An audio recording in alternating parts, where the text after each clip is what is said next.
পূর্ববিরোধের জেরে চট্টগ্রাম ইপিজেডে দুটি পোশাক কারখানার শ্রমিকদের মধ্যে সংঘর্ষে আহত হয়েছে শতাধিক। পরিস্থিতি নিয়ন্ত্রণে কারখানা দুটি 3 দিনের জন্য বন্ধ ঘোষণা করা হয়েছে। ইপিজেডের সার্বিক পরিবেশ স্বাভাবিক রাখতে মোতায়েন রয়েছে যৌথ বাহিনীর সদস্যরা।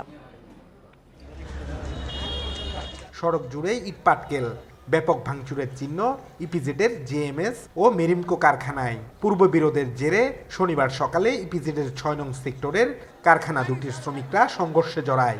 প্রায় 3 ঘন্টার সংঘর্ষে আহত হন দুপক্ষের শতাধিক। শ্রমিকরা জানান, বিভিন্ন দাবিতে বুধবার ইপিজেড এলাকার একটি ফটক আটকে বিক্ষোভ করেন জেএমএস পোশাক কারখানার শ্রমিকরা। এ সময় পাশের মেরিমকো লিমিটেডের শ্রমিকরা ওই পথে যেতে চাইলে দুপক্ষের বাকবিতণ্ডা হয়।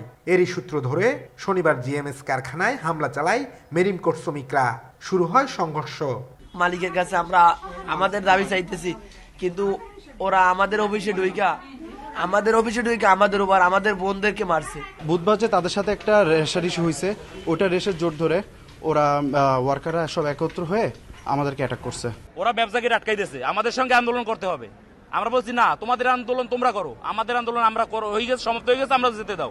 সংঘাত নিয়ন্ত্রণে ঘটনাস্থলে যান যৌথ বাহিনীর সদস্যরা। পরিস্থিতি বিবেচনায় মঙ্গলবার পর্যন্ত ছুটি দেয়া হয় কারখানা দুটি।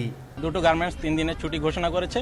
তো যেহেতু একটা টেনশন সিচুয়েশন হয়েছিল, তো 3 দিন ছুটিতে জিনিসটা একটু স্তীমিত হবে আশা করি। পিছনে কারো কোনো ইন্ধন আছে কিনা বা এগুলোর সূত্রপাত কি, এগুলো আমরা আরো ডিটেলসে গিয়ে বিস্তারিত আলাপ আলোচনা করব এবং এগুলোর সমাধান যাতে পরবর্তীতে এসব ঘটনা পুনরায় না হয়। চট্টগ্রাম ইপিজেডে দেশি বিদেশি প্রায় 100 কারখানা রয়েছে। সংঘর্ষের ঘটনায় অন্য কারখানায় যাতে শ্রমিক অসন্তোষ ছড়িয়ে না পড়ে সে বিষয়ে সতর্ক বেবজা কর্তৃপক্ষ ও আইন শৃঙ্খলা বাহিনী। Abdullah Rakib, Independent News, Chittagong.